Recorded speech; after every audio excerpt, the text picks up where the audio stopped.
Hey everyone, we're here for the Ratitude Hour, or almost an hour. This is my fourth episode, so after this episode, they go live. Yay! So I'll get some feedback. It'll be a lot of fun. And I was thinking today, I was running on the beach at Zuma, and all sorts of things go through my head when I'm running. That's sort of my meditative time. That's my living rad and loving contagiously time that I've been talking about the last few episodes. And I was thinking about, what am I going to talk about today? Should I have a guest person on it? Because a lot of podcasts, they have guests, right? I've been a guest on 20 plus podcasts. But I've decided I'm going to start just by myself, just in solitude. I'm going to talk about that in a minute. But I was thinking what I was going to talk about, and I decided I'm going to talk about relationships. All sorts of kinds of relationships. I know that one of the things I remember from Tony Robbins, my mentor, starting in 2014 with that infamous Date with Destiny, the one in the movie I'm Not Your Guru, my very first event. By the way, I'm in that movie 3 times. Go watch it. It's pretty cool. But one of the things he said is that if you want a spiritual journey, be in an intimate relationship. And someone asked me, I said that to someone the other day, and they said, well, what does that mean? And I started thinking about it, and I'm not sure I had a great answer in the moment, but I think I got a better answer now. And I think what it means is that, we're all, once we choose to be, we're all on a spiritual journey, a journey of life, unless we're in that fixed mindset where we're not on the journey. But a lot of the people in my world, the people that I talk with, the people that I go to workshops with, the people that are interested in the things I have to say, they've got a growth mindset and they're on a journey. And we could call that a spiritual journey. And when I think about the word spiritual, some people think of maybe religious, and it can be that, or it could be your own personal relationship with whatever you believe in spiritually, whether it's God or the universe, source, truth, inner being, whatever it is, Holy Spirit. That's just your journey. It's your journey perhaps inward. A lot of people are on journeys outward, and I certainly have been. And I've been trying really hard to be on this inner journey toward joy. And I'm making really good progress, which is kind of fun. But again, coming back to Tony's comment that if you want to be on a spiritual journey, be in an intimate relationship. And I think what he kind of means is that, well, first of all, when you're in an intimate relationship and or any kind of relationship, you're triggered by each other. But I think in an intimate relationship, you're triggered even more by each other. And then you deal with the triggers. You could, if you have great communication skills, you could talk about them. You could ignore them. You can run away from them. You can do all sorts of things, right, when you're triggered. But we're all triggered. And that causes you to go in one of multiple directions. I know for most of my life, when I've been triggered, I'm not the kind of person that gets angry or I don't like confrontation or anything like that. So I just kind of get quiet and try to ignore it. And then it just gets worse and worse and worse. And then before I know it, I'm shut down. Or this is the past. So I'm not talking about now, right? I've evolved, I've grown. But in the past, I used to really shut down and feel rejected, and all sorts of feelings would come up. And I've been doing a lot of work on that. But the thing that I've gotten into recently, this Abraham Hicks, non-physical being, dude, they channeled through Esther Hicks has been an important part of my own personal growth. And if you haven't checked it out, maybe you could check it out. It didn't resonate for me several years ago, and it only resonated with me a little bit after the end of my last intimate relationship that ended in November, where I didn't even understand what was going on.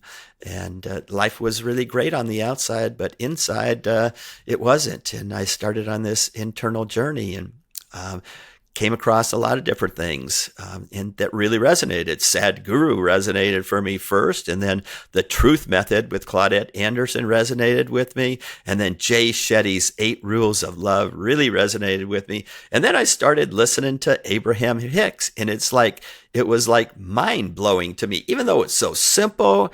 And I think in the past, when I've thought about it, listened to it, I go, I'm a Tony Robbins senior leader and a consultant and trainer for Joe Dispenza. I'm way beyond that. But I started listening to it because the person that I was in relationship with was very much into Abraham Hicks, and I think for probably 20 years.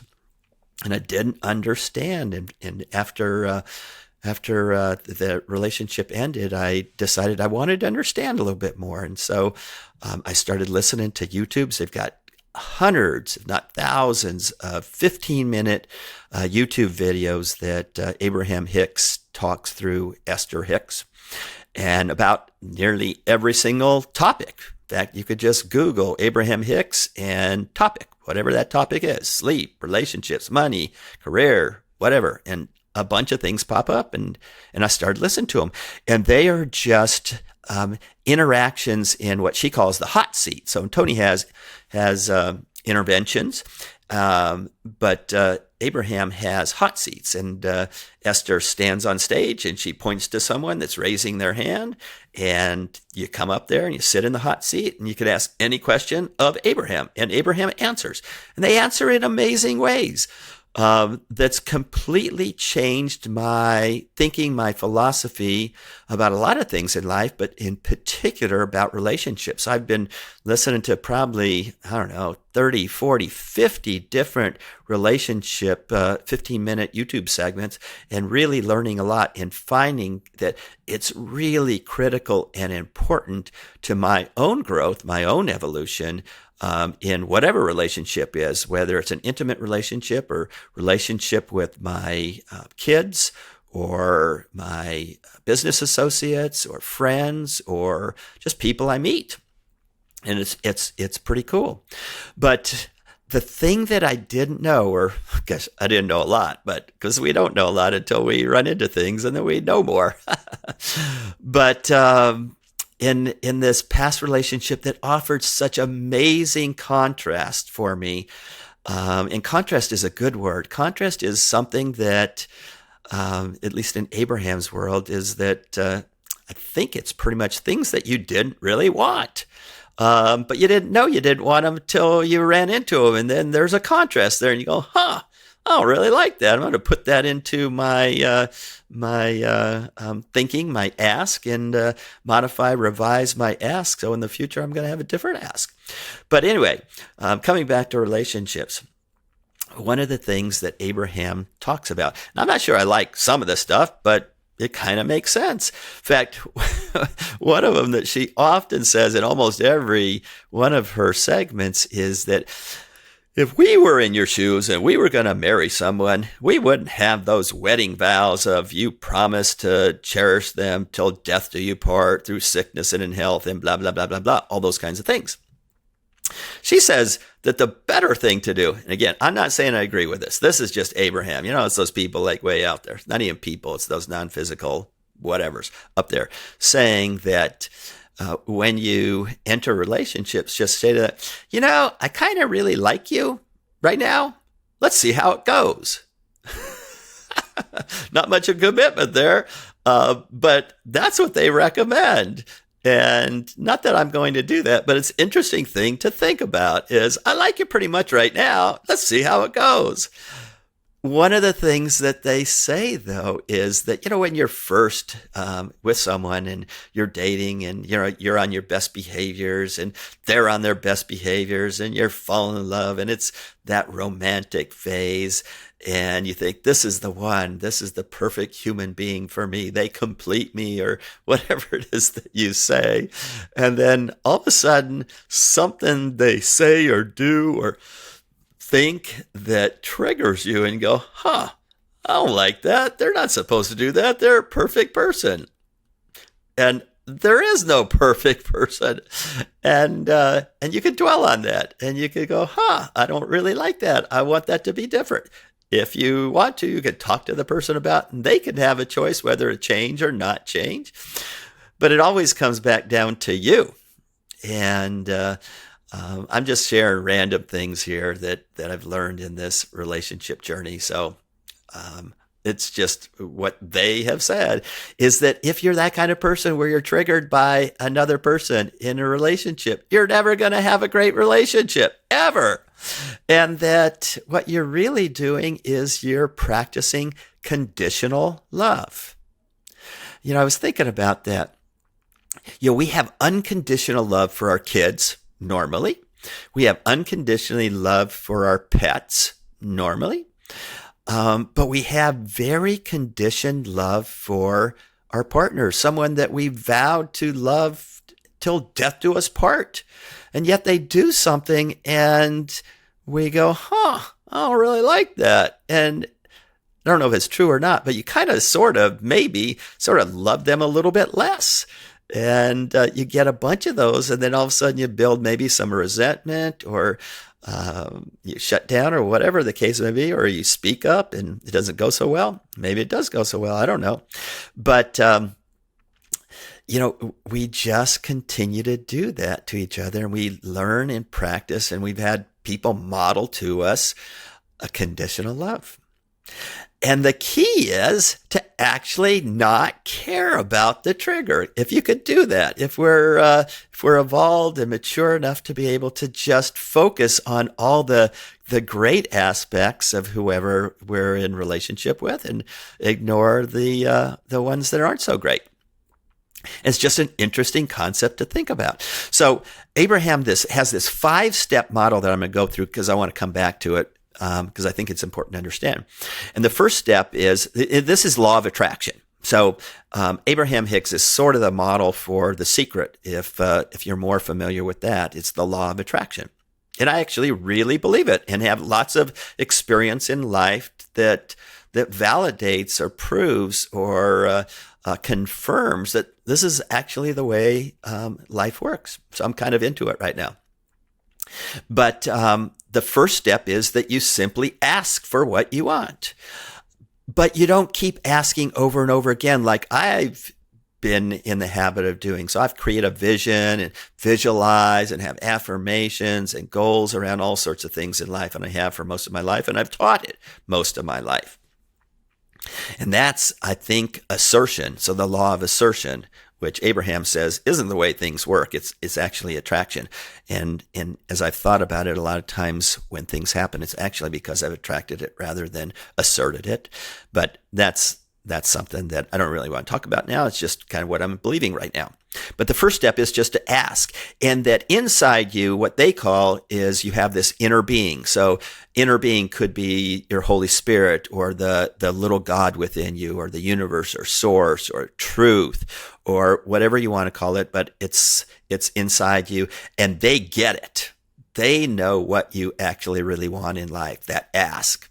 And you don't have to really dwell on it, spend a lot of time on it, because you're going to modify it over time, because you're going to run into people in situations where you're going to say, I like that. And then want more of that. Or you're going to, oftentimes, because we recognize this, we're going to run into things we don't like. That's those contrasts.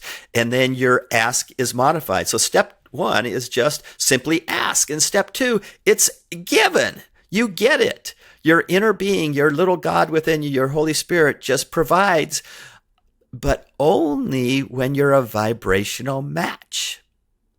And that's the key part of step number 3, is to become aligned in the vortex with your inner being, with your Holy Spirit, with your truth, the source, the universe. When you're vibrating high on that high-flying disc, when you're in that place, magic seems to happen. And what they say is that magic is always there. It's always accessible to you. You just have to vibrate at a frequency that's aligned with what your ask is. And then when you run into contrast, your ask gets modified without you even have to think about it. It just automatically happens within you. It's kind of a cool concept. So you ask, it's given, you vibrate high, and then you reap the rewards. What could be easier than that, right? Well, except that we don't always vibrate high. Life gets in the way, and the environment gets in the way, and your body and the things that are programmed into you get in the way, and time gets in the way. So, from Dr. Joe, we know that in order to change, you got to be greater than your environment, greater than your body, and greater than time. And I talked about it in our last episode. You could go back to review that if you want. But the key is just to vibrate high. But we have resistance, and resistance is anything that isn't at your highest vibration. So it could be simple things or easy to understand things like, I can't do that. That's real resistance. But it could be also like missing someone. So the person that I was in a relationship with, there's times when I really miss her and go, I wish she was coming back. And then that's resistance. And it's a subtle kind of resistance, but anything that's not vibrating high. So dwelling on what you don't have is resistance, right? And so step 4 is really becoming very, very consistent with vibrating high, with increasing your frequency, with becoming conscious of your unconscious, those resistances, and eliminating them, stopping it, changing it, and just seeking to vibrate at a high place so that you can see more and more. And then step 5 is the one I really, really like, and that makes so much sense to me, because step 5 is where I've learned about, this concept of unconditional love. We always profess unconditional love, but in reality, we don't. We have conditional love, except for our kids and pets, maybe. I do, I think. But step 5 is when you can really, truly appreciate the contrast in your intimate relationship. So those triggers, rather than them triggering you, being thankful for them, being appreciative of them, because it points out what you don't want in life. And it's kind of a cool thing when you can look at it that way and simply just not even care. And I don't like that term, but that's what Abraham uses, is not caring about those triggers. And so I think that is the key to forgiveness in unconditional love. So if you think about it, if your partner, your intimate partner, does something you don't like, I don't know, maybe it's they slurp their soup and it really bugs you.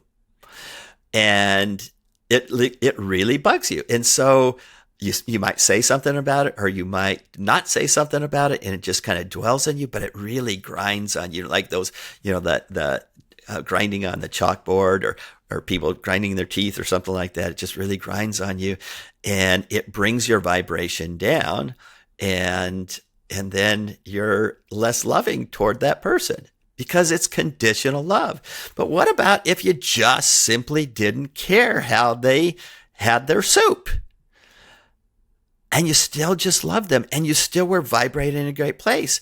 And so I think it's in a lot of ways, it's the key to true forgiveness when someone or something triggers you, and it doesn't matter to you. It doesn't knock you off the high flying disc. It doesn't lower your vibration. You could just play and still be in a place of joy and happiness and find things interesting, and it just doesn't impact you because you're responsible for your own happiness. And this is something I didn't know, that I'm responsible for my own happiness. What an incredible concept. I really thought I just had to find the perfect partner who was going to come and be perfect and make me happy. And I found that no one does, because I don't do that for anyone. And no one can do it for you. And it seems like such a simple concept to know, but until you know it, you don't know it. And even then, I think it takes a lot of practice.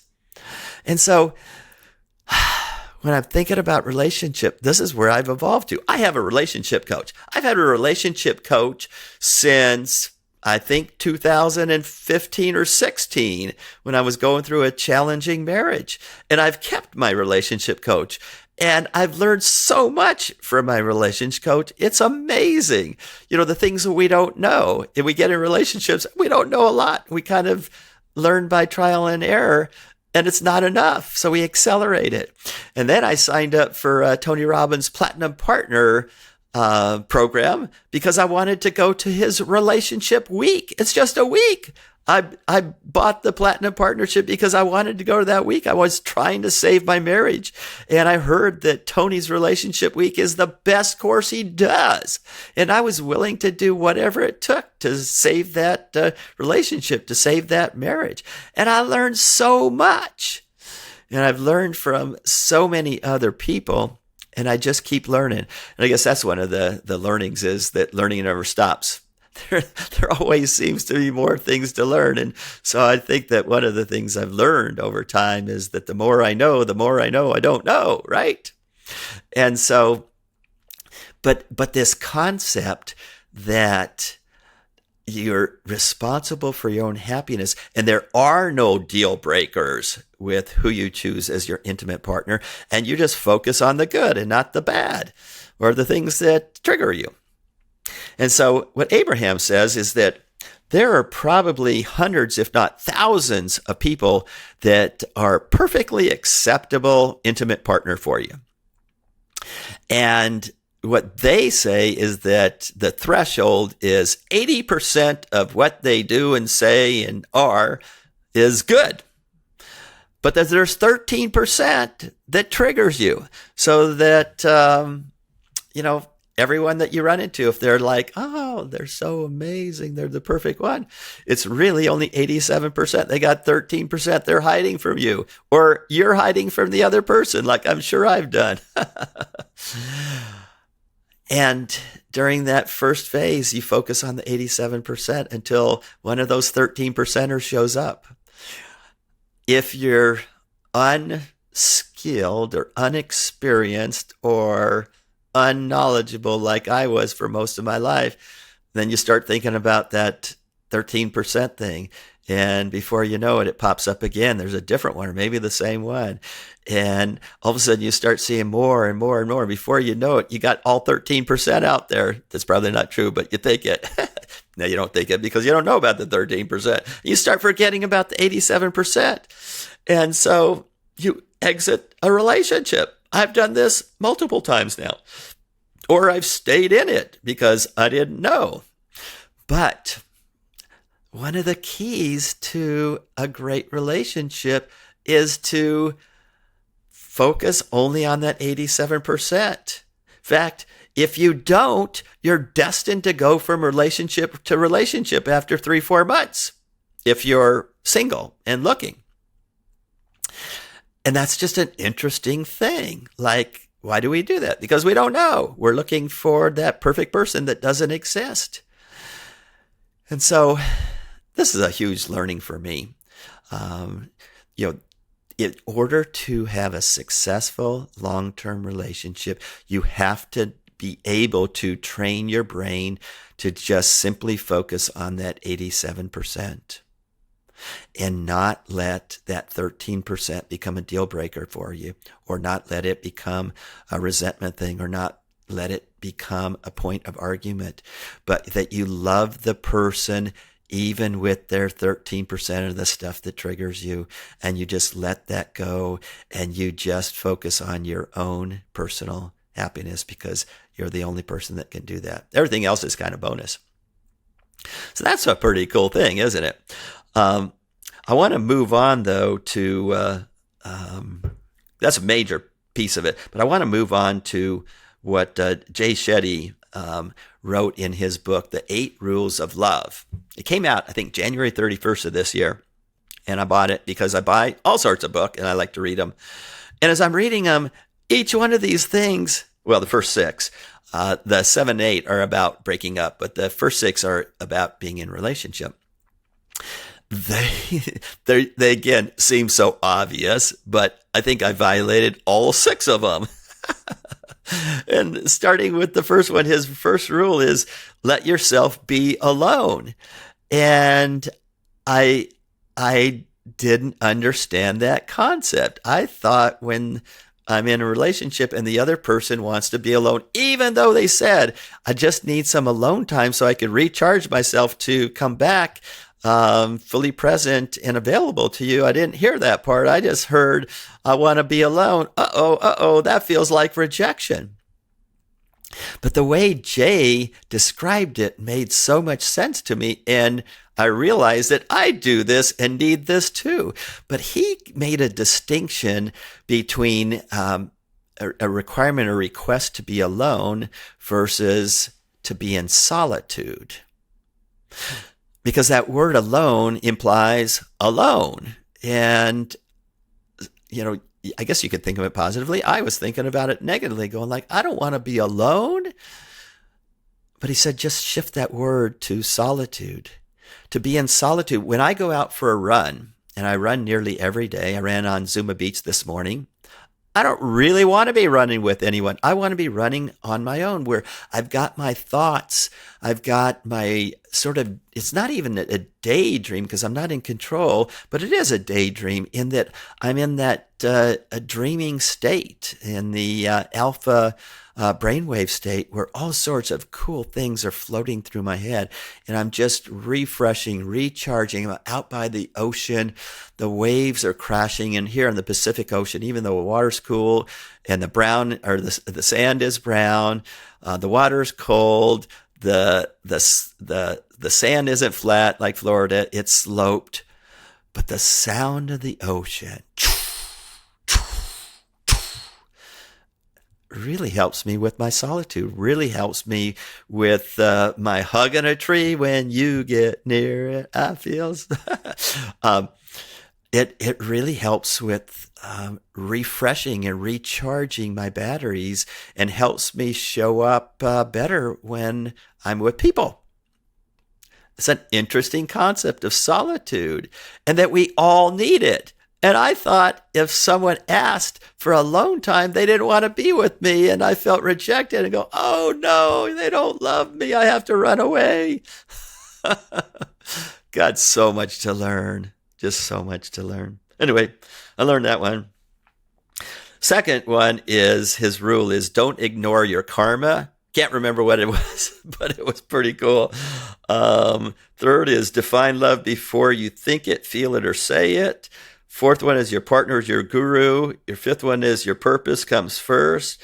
The sixth one is, win or lose together. Okay, there's a lot of details in all that I'm not going to go into, but number 6 one I thought was really interesting also. And it's just where my mind was, probably because of what's been modeled to me, that when you're in a relationship, that there's sort of a win-lose kind of situation. In that when you stumble across something that you have a difference in opinion in, maybe it's an argument, maybe it's just where you want to go to eat or whatever. Could be simple or it could be big. But that it seemed to me that in the past, I used to think that it was sort of me versus them, in kind of a win-lose situation, and or a compromise situation. And I didn't want to compromise because, of course, I was always right. Right. I wasn't, but in the moment you think you are. But what Jay talks about, and it's like so simple, so obvious, so why didn't I know this before, is that you just sit down on the side of your partner and say, okay, this issue is over here. It's in front of us. We're on the same team. Let's talk about this particular issue as a team, and let's see if we could come up with a win-win kind of situation. And I go, that's brilliant. Why did I never think of that one? Wow. Oh, gosh. I didn't have the skills then, and hopefully in the future I will. At least for a while, I want to practice with someone to be able to do that, to get better and better with. But that's just so obvious. And so many things in relationship, I think, are obvious, but we don't see them. It's fascinating to me. When I got into my hypnotherapy business, first, when I started it, I started because I wanted to hypnotize my athletes at Pepperdine University to run faster, because I didn't have scholarship money, didn't have the resources to recruit against a UCLA, an Oregon, some of the big schools in track and field. But I wanted to compete against them. I decided I was going to become a hypnotherapist, and I was going to hypnotize my athletes to run faster. And I find that Pepperdine, at least our athletic director, was not really into that concept. After I went to school for a year and a half and got certified as a master clinical hypnotherapist and did my first hypnosis with 6 brave athletes up in Cal Poly San Luis Obispo, and they all ran personal records, and 2 school records were broken, and they was told, you can't do that ever again here at Pepperdine. But it was like maybe the best thing that ever happened, because I was already working with other people with all sorts of issues. There are bigger issues than running fast at a track meet. And it's led me to this beautiful path of being able to help people with all sorts of issues. But interestingly, like Tony often says when you show up to his workshop, is why you came here isn't why you came here, and that you're going to discover what your intent is, what you really need. It's sort of like that with hypnosis. First, with clients, when they show up and we start talking, the preliminary issues aren't really why they're there with you. It's usually something that comes out later if they're willing to and wanting to work with you, if you're successful with them in dealing with an issue that was their initial issue, but there's always something way deeper. But also, I thought I was become the hypnotherapist to all the athletes, to the Olympic athletes. And that hasn't happened. I haven't had very many athletes work with me. And I did have a month or so ago, a couple of tennis players that wanted to improve their first serve. They were down 50, 60% in their success rate in first serves. And we worked with them once each, and they both got over 90%. So that's kind of pretty cool. But very interestingly, more than 50%, well over 50%, I think, have become relationship issues. And that was really interesting. I guess I've been studying a lot, haven't necessarily been in a successful relationship, but I've learned a lot. And all of a sudden, all my clients are coming to me and they want to either figure out if they should be in the relationship or not. Should they stay or should they go? Or they want to transform their relationship, or they want to leave their relationship, or they want to get their relationship. And so many of them just kept popping up. I go like, how did this happen? This wasn't what I wanted to focus on. I wanted to focus on athletes. But that's just not the way life works, right? Sometimes it takes you in a different path. And so I've been able to learn and grow and help a number of people. And in this area, what always comes up, and actually it comes up with almost every issue, is just the idea of worthiness, of how much you feel that you deserve a great relationship. And, even when outwardly, I think I deserve everything. I think I've got it going on, and I should have the best life in the world. And I think I do, but there's some areas where I don't. But it always comes down to inside, in your subconscious. Remember a few episodes we talked about in your subconscious. You have so many things in your subconscious you don't even know that have been programmed into you by your parents, by teachers, by TV, movies, by friends, by enemies, by whoever. And you got all this stuff in your subconscious you don't even know. And there's usually something in there that we can't see that says, this little voice, I am not loved. I'm not deserving of that. I'm not worthy. I can't. A lot of things like that have been programmed into your subconscious. That's why I think hypnosis is so awesome, because we can deal with those kinds of things.